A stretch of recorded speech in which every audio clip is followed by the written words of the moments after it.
Hello, race fans, and welcome to another Race Face Drive in 5 podcast on raceface.tv. Case Hockman is back with us, fresh off his first race in the AV Enterprises Micro Sprint in a little bit. So, Case, I'm glad we've got you back on off a race. I know that in itself is just exciting to be back in the seat for a little bit, and you came away with a runner-up finish out of it. In fact, everything you did in that most recent race was two. You were second in hot laps, second in your heat race, second in the feature.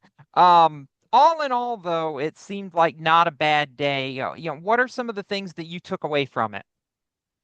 I mean, things I took away from it, I need to fix a lot of mistakes and entering the corner, mainly 3 and 4.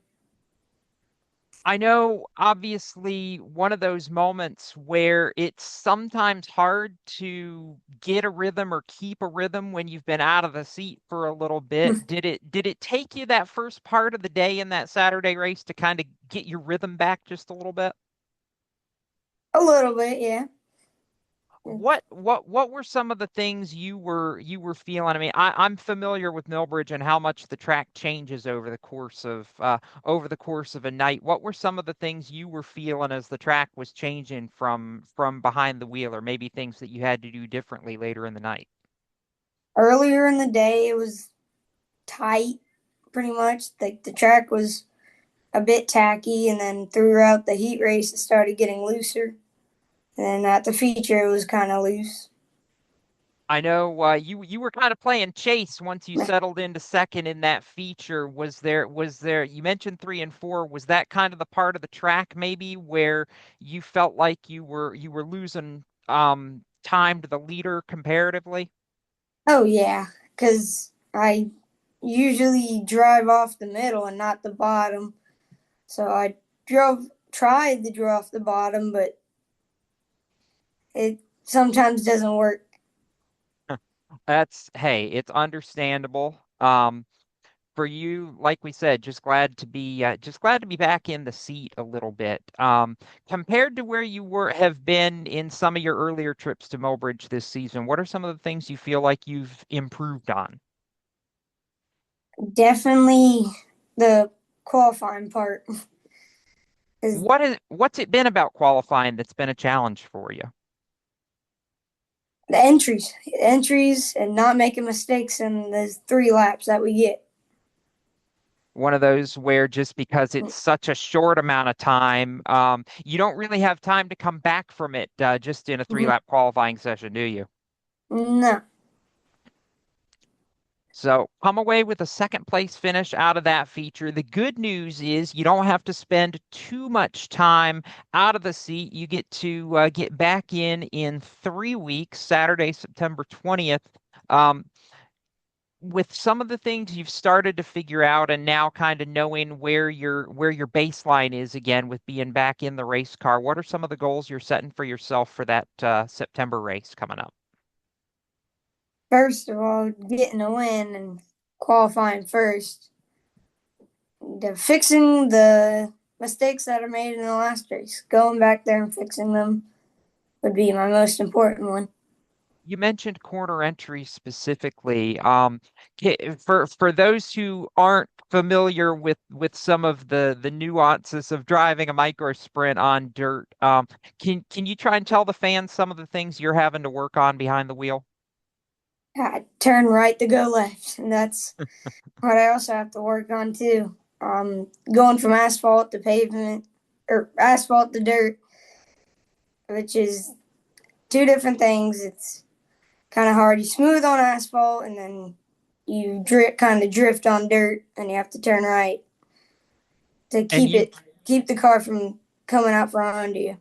and you've had the opportunity to do both asphalt and dirt this season, so it's been kind of a mental transition, I would say, maybe back and forth between the two. Do you find that easier when you can, or to kind of flip that switch between what you have to do to be quick on asphalt versus what you have to do to be quick in the micro on dirt?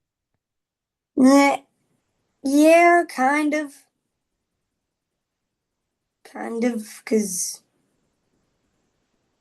I don't know, just kind of, yeah. Um, I know obviously in between times we're getting back to getting back to the point where things are getting busy again outside of the race car too. Are you back in school yet for the fall? Yes, sir.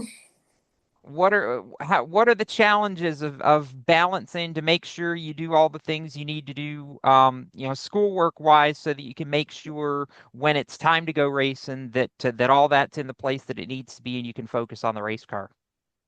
Well, it's the making up work after the races because we Understandable. usually leave during the week and then come back and then have to do a lot of work. Outside of school and that work that you have to do, what's some of the other things that you've been doing to stay busy when you're not in the race car with the helmet on right now? Getting on my simulator, trying to find some leagues to get into and doing some official racing. Any fun moments in any of the official races lately? Not really. I mean, last night was pretty hectic. Little chaos. What'd you run last night official wise? Some dirt, limited late models. There's the okay. Case Hockman says, "Here's a step up. We'll just go ahead. We'll just go ahead and jump right in the deep end of the pool, won't we?" Yes, sir. I know it's been a lot of fun for you. We're excited for your next race in September, Case, and I know that takes a lot of good people and supporters. Why don't you give some shout outs, thank yous, talk about who makes it possible for you to get to the racetrack? Hey, Alex Bodine and Ethan Mitchell. Can't thank them enough for making my hot rod fast. And all my other sponsors, I can't thank them enough. APR Auto, Central Florida Transport, Bryce Comer Racing, Velocity USA, Miss Marie Salon, Friends of the Jackman Foundation, Miss Sam, and Raceface Brand Development. I'm curious, real quick, because you mentioned two guys who have done a whole lot in the dirt short track side over the years. Alex and Ethan have done a lot to teach a lot of young drivers like yourself the ins and outs of racing at Millbridge. What maybe is something that stood out to you that they maybe taught you or gave you advice on this past weekend? Going in high. Ethan Mitchell gave me that advice.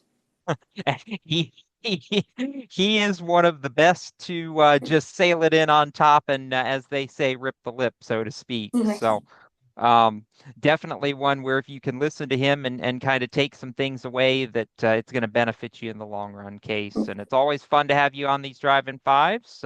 Wish you the best of luck going into September, and we'll see. Hopefully, we have more good things to talk about as you try to close in on victory lane next month.